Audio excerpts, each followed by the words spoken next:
বলা হয় যে শনিদেব আমাদের সমস্ত কার্যের ওপর নিজের নজর রাখেন। মানা হয় যে উনি আমাদের কর্মফল দান করেন। কোনো খারাপ কাজ ওনার থেকে লুকিয়ে যাওয়া যায় না। আমাদের সব বাজে কর্মের ফল উনি আমাদের নিশ্চয়ই দেন। সে আমরা কোনো খারাপ কাজ ইচ্ছাকৃতই করি বা ভুলবশতই হয়ে থাকুক। শনিদেব কাউকে ক্ষমা করেন না। উনি প্রচণ্ডই রাগী প্রকৃতির। সেই জন্য সূর্যদেবের পুত্র শনিদেবকে আমরা খুশি রাখার জন্য বিভিন্ন রকম উপায় করে থাকি। কিন্তু বন্ধুরা, আপনারা কি জানেন যে শনিদেব বজরংবলীর ভক্তদের কখনো বিরক্ত করেন না? হ্যাঁ বন্ধুরা, আমি আপনাদের এর কারণ হিসাবে দুটি কারণ বলবো যে শনিদেবের কৃপা হনুমানের ভক্তের উপর কেন থাকে। পুরাণ কথা অনুযায়ী সর্বশক্তিমান রাবণের স্ত্রী মন্দোদরী যখন গর্ভবতী ছিলেন তখন রাবণ সব গ্রহদের নির্দেশ দিলেন ওরা যেন তার পুত্রের 11তম ঘরে থাকেন। কিন্তু শনিদেব কিছুতেই এটা মানতে রাজি ছিলেন না, আর উনি 12তম ঘরেই স্থাপিত থাকবেন বলেন। শনিদেবের এরকম ব্যবহারের কারণে রাবণ অত্যন্ত ক্ষুব্ধ হলেন আর শনিদেবকে বন্দী করে কারাগারে রেখে দিলেন। ত্রেতা যুগে যখন হনুমানজি মাতা সীতাকে খুঁজছিলেন আর লঙ্কায় আসার পর রাবণ যখন ওনার লেজে আগুন ধরিয়ে দেন তখন উনি ঘুরে ঘুরে পুরো লঙ্কায় আগুন লাগিয়ে দেন। সেই সময় বজরংবলী কারাবাসে শনিদেবকে দেখলেন আর বললেন, আপনি কে আর এভাবে কারাবাসে আপনি বন্দী কেন? শনিদেব বললেন, আমি শনিদেব, রাবণ আমাকে বাহু বলে কারাবন্দী করেছে। শনিদেব বজরংবলীকে সমস্ত বৃত্তান্ত বলেন আর তারপর বজরংবলী ওনাকে কারাবাস থেকে মুক্ত করেন। তখন শনিদেব হনুমানজিকে বলেন, হে হনুমান, আমি আপনার এই উপকার কোনোদিন ভুলব না। আপনি এজন্য যা চাইবেন আমি আপনাকে তাই দেব। হে শনিদেব, আপনি যদি আমাকে কিছু দিতেই চান আমার ভক্তদের উপর কৃপা বর্ষণ করুন। আপনি আমায় কথা দিন যে কলিযুগে আমার যে ভক্ত আমার পূজা করবে তাকে আপনি কখনো সমস্যায় পড়তে দেবেন না। শনিদেব বললেন, আমি কথা দিচ্ছি আপনার ভক্তদের আমি কখনো সমস্যায় পড়তে দেব না, তাদের কখনো অশুভ ফল দেব না। বলা হয় যে তবে থেকেই শনিবার করেও হনুমানজির পুজো শুরু হয়। বলা হয় শনিদেব যখন লঙ্কা থেকে বেরিয়ে যাচ্ছিলেন তখন ওনার কুদৃষ্টি লঙ্কার উপর রাখেন, যার ফলে পরবর্তীকালে পুরো লঙ্কার বিনাশ হয়ে যায়। এছাড়াও শনিদেব আর হনুমানজিকে নিয়ে আরও একটি বৃত্তান্ত রয়েছে। বলা হয় একবার শনিদেবের নিজের শক্তির উপর খুব অহংকার হয়েছিল। ওনার মনে হয় যে ওনার থেকে শক্তিশালী এখানে কেউ নেই। ওনার এক দৃষ্টিশক্তিতে যে কোনো কারোর জীবন সমস্যায় ভরে ওঠে। এই অহংকারে চূর হয়ে শনিদেব ভগবান হনুমানজির কাছে যান, যেখানে হনুমানজি ভগবান রামের সাধনায় লীন ছিলেন। সেই সময় ওনার ওপর শনিদেব নিজের বক্র দৃষ্টি দেন, কিন্তু হনুমানজির ওপর এর কোনো প্রভাব পড়ে না। আর তাই শনিদেব খুব ক্রোধিত হন আর ক্রোধে হনুমানজিকে আহ্বান দিয়ে বলেন, হে বানর, দেখ তোর সামনে কে এসেছে, নিজের চোখ খোল। কিন্তু হনুমানজি তো কিছু শুনতেই পেলেন না, উনি নিজের ভক্তিতে লীন ছিলেন। শনিদেব অনেক চেষ্টা করলেন কিন্তু হনুমানজি এদিক থেকে ওদিক হলেন না। এর ফলে শনিদেবের ক্রোধ ক্রমশ বেড়েই যেতে থাকে আর উনি বলেন, হে বানর, নিজের চোখ খোলো। আমি শনিদেব, তোমার সুখ শান্তি সব আমি নষ্ট করে দিতে পারি। এই সংসারে আমার বিরুদ্ধে যাওয়ার হিম্মত কারোর নেই। কিন্তু হনুমানজির ওপর এর কোনো প্রভাবই পড়ল না। তখন শনিদেব খুব রেগে গিয়ে কথা বলতে থাকলেন, কিন্তু হনুমানজি খুব সহনশীলভাবে বললেন, আপনি কে মহারাজ? আর এভাবে আমার উপর ক্রোধ বর্ষণ করছেন কেন? আপনি অন্য কোথাও যান আর আমায় আমার প্রভু রামের স্মরণ করতে দিন। কৃপা করে আমার ধ্যানে বিঘ্ন ঘটাবেন না। হনুমানজির এই কথা শনিদেব একটুও পছন্দ করলেন না আর হনুমানজির হাত ধরে নিজের দিকে টানতে থাকেন। উনি এক ঝটকায় নিজের হাতটা ছাড়িয়ে নেন। তখন শনিদেব ওনার আর একটা হাত ধরার চেষ্টা করেন। তখন হনুমানজিও একটু রেগে গেলেন আর নিজের লেজ দিয়ে শনিদেবকে পাকিয়ে ফেললেন। তখন শনিদেবের রাগ সর্বোচ্চ ধারণ করলো। উনি বললেন, তুমি কে? তোমার প্রভু শ্রীরামও আমার কোনো ক্ষতি করতে পারবে না। এই কথা হনুমানজির একটুও ভালো লাগলো না। উনি শনিদেবকে নিজের লেজের সঙ্গে তুলে পাহাড়ে এবং বৃক্ষে আছড়ে মারতে থাকলেন। যার ফলে শনিদেবের অবস্থা খারাপ হয়ে গেল। উনি হনুমানজির কাছে ক্ষমা চাইলেন। নিজের ভুল তিনি বুঝতে পেরেছিলেন। তখন উনি বলতে থাকলেন, দয়া করো হে বানর রাজ, আমার প্রতি দয়া করো। আমি আমার ভুল বুঝতে পেরেছি। আমাকে ক্ষমা করুন। ভবিষ্যতে আমি আপনার থেকে দূরেই থাকব, এমনকি আপনার ছায়া থেকেও দূরে থাকব। তখন হনুমানজি শনিদেবকে নিজের লেজ থেকে মুক্ত করলেন আর বললেন, শনিদেব, শুধুমাত্র আমার ছায়া থেকে নয়, আমার ভক্তদের ছায়া থেকেও দূরে থাকার কথা দিতে হবে আপনাকে। আমি আপনাকে কথা দিচ্ছি, আপনার ভক্তদেরও আমি কখনো সমস্যায় ফেলব না। বলা হয় শনিদেব কথা দিয়েছিলেন, আর তাই হনুমানজির ভক্তদের উনি বিরক্ত করেন না আর ওনার ওপর নিজের কুদৃষ্টি দেন না। অনেক দিন আগের কথা, একটি গ্রামে ভগবান শ্রীরামের পরম ভক্ত শুভঙ্কর থাকত। ও দিন রাত রাম নাম জপ করতে থাকত, রামায়ণের পাঠ করত আর রাম ভক্তিতেই নিজের জীবন সমর্পণ করেছিল। ও মন থেকে সৎ আর ভীষণ আদর্শবাদী ছিল। ও যেখানেই যেত গিয়ে রাম মন্দিরেই থাকতো আর ওই মন্দিরে গিয়ে রামায়ণের কথা পাঠ করত। সেখানে রামায়ণের কথা শোনার কেউ থাকুক বা নাই থাকুক। এইরকমই একবার ও নারায়ণপুর নামক গ্রামে গেল আর ওখানে গিয়ে রাম মন্দিরে থাকার বিচার করলো। আর ওখানকার পূজারীকে বলল, পূজারীজি, আপনার যদি আপত্তি না থাকে, আমি 9 দিন এই মন্দিরে থেকে রাম কথা করতে চাই। মাফ করবেন মহারাজ, আপনি মন্দিরে থাকলে আমার কোনো আপত্তি হওয়ার কথা নয়। এ ভগবান রামের দরবার, এখানে ওনার যে কোনো ভক্ত এসে থাকার জন্য আমার আদেশের দরকার নেই। কিন্তু মহারাজ, এই গ্রামের মানুষদের রামকথা শোনায় কোনো আগ্রহ নেই। কোথাও কোনো ভগবানের কথা হলেও এই গ্রামের মানুষ সেখানে যান না। যদি আপনি এখানে থেকে রামায়ণের কথা বলেন, কেউ তা শুনতে আসবে না।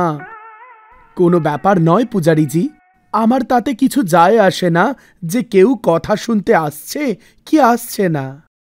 কারণ আমার এটুকু বিশ্বাস আছে যে স্বয়ং প্রভু রাম, বজরংবলী আর দেবাদিদেব শিব আমার কথা শুনবেন। তাই আপনি এই কথা এতটুকুও চিন্তা করবেন না যে কেউ আমার কথা শুনতে আসবে কিনা। ভগবান রামের এই পরম ভক্তের কথা শুনে পূজারীজি নিজেও বুঝতে পেরেছিলেন যে ও ভগবান রামের সত্যি ভক্ত। তখন পূজারীজি বলল, মহারাজ, আপনি যত দিন ইচ্ছে তত দিন থাকুন। আমি মন্দির প্রাঙ্গণেই থাকি, আপনিও সেখানেই থাকবেন। আর যতক্ষণ খুশি পুজো পাঠ রামায়ণ কথা করতে চাইলে করতে পারেন। আমি আপনার সেবায় সবসময় তৎপর থাকব। এইভাবেই রামের পরম ভক্ত ওখানে থেকে গেল।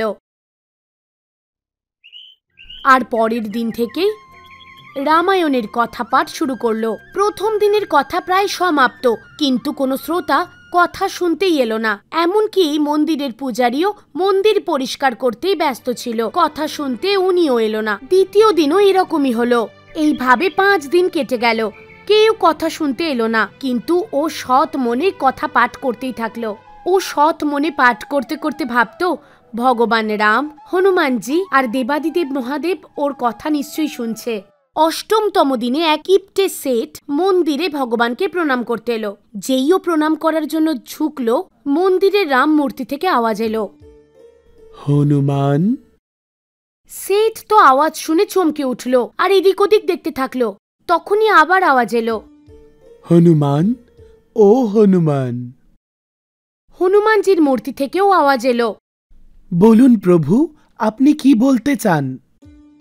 মূর্তি থেকে আসা আওয়াজ শুনে শেঠজি তো একদম অবাক হয়ে গেল আর ভাবতে থাকলো যে ভগবান মূর্তি একে অন্যের সাথে কথা বলছে, এ কি করে সম্ভব হয়?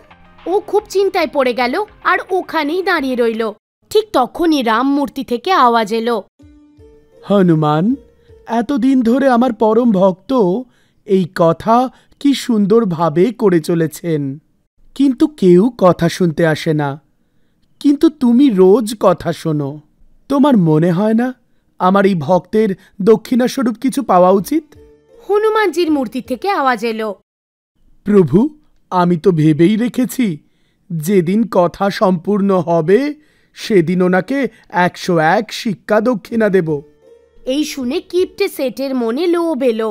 আর ও ভাবতে থাকলো যে যদি আমি কথাবাচককে 50 শিক্ষা দিয়ে নিজে 51 শিক্ষা রেখে দিই তাহলে তো সেটা আমারই লাভ।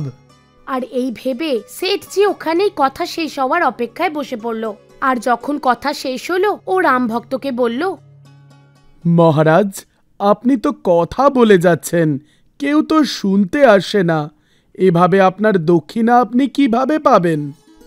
কোনো ব্যাপার নয় শেঠজি, আমি দক্ষিণার লোভে কথা করছি না, আমি আমার প্রভু শ্রী রামকে শোনানোর জন্য এই কথা করছি। এতে আমার মনের অপার শান্তি আর তৃপ্তি মিলে যাচ্ছে, যা যে কোনো দক্ষিণার থেকে অনেক বেশি। সে তো আপনার মহানতা মহারাজজি। ঠিক আছে, এরকমই যদি ব্যাপার, তাহলে আমি আপনাকে দক্ষিণাস্বরূপ 50 শিক্ষা দিচ্ছি, আর তার বদলে একদম শেষে আপনি যা দক্ষিণাই পাবেন তা আমাকে দিয়ে দেবেন। আমার কোনো আপত্তি নেই শেঠজি, আমি যা দক্ষিণাই পাবো আপনি তাই রেখে দেবেন। এই বলে শেঠজি ওখান থেকে চলে গেল। আর তারপর নবম দিন সকাল সকাল মন্দিরে পৌঁছে গেল আর কথা শুনতে শুরু করলো। কিন্তু ওর তো অপেক্ষা ছিল যে কখন দক্ষিণা নিয়ে কেউ হাজির হবে, কিন্তু এরকম হলোই না। কথা সমাপ্ত হয়ে গেল, কিন্তু কেউ কোনো দক্ষিণা দিল না। পণ্ডিত রামভক্ত নিজের কথা সমাপ্ত করে ওখান থেকে যাওয়ার জন্য ব্যাগ গুছলো। তখন শেঠজি বলল, মহারাজ, আপনি যা দক্ষিণা পেয়েছেন তা আমায় দিয়ে দিন। আমি কোনো দক্ষিণাই পাইনি শেঠজি। তাহলে আমি আপনাকে যে শিক্ষা দিয়েছিলাম তাই ফেরত দিয়ে দিন। কিন্তু শেঠজি, আমি তো সে টাকায় ভগবানের প্রসাদ কিনে ভোগ দিয়ে মানুষজনদের বিতরণ করে দিয়েছি, এখন তো আমার কাছে কিছুই নেই। কিন্তু যেখানে বসে আমি কথা বলছিলাম সেখানে কিছু টাকা পয়সা পড়ে আছে, চাইলে সেগুলো নিয়ে নিন। এই বলে রাম ভক্ত ওখান থেকে চলে গেল। এদিকে শেঠজি ভগবান মূর্তির কাছে গিয়ে দেখলো যে কত টাকা পড়ে আছে। দেখলো যে ওখানে মাত্র 11 টাকাই পড়ে আছে। এবার তো শেঠজি চিন্তায় পড়ে গেল, কারণ ওর তো এরকম আশাই ছিল না। এইভাবেই ও ভগবানের মূর্তির কাছে গেল আর বলতে থাকলো, আপনি তো বলেছিলেন যখন কথা সমাপ্ত হবে তখন আপনি 101 শিক্ষা দক্ষিণাস্বরূপ দেবেন, আর অন্যদিকে আপনি তো কিছুই দিলেন না, উল্টে আমার 50 শিক্ষাও চলে গেল। এই সব কিছুই হয়েছে আপনার জন্য।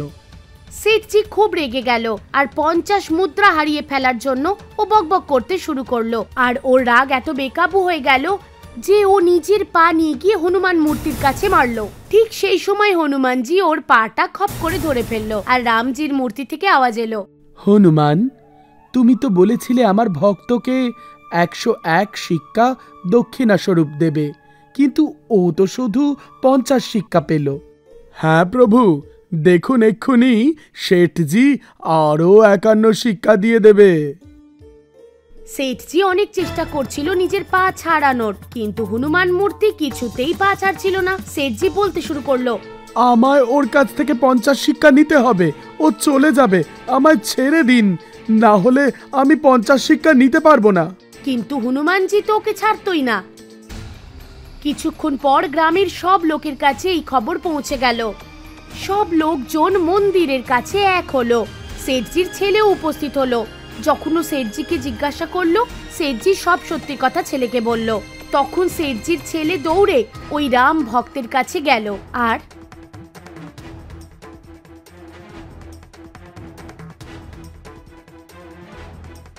ওর কাছে ক্ষমা চেয়ে 51টি মুদ্রা আরো দিল।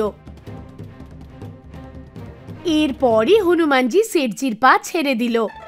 এখন শেঠজিও নিজের ভুল বুঝতে পেরেছিল, ভগবানের কাছে হাত জোর করে ক্ষমা চাইল আর এরপর আর এই ভুল হবে না কথা দিল।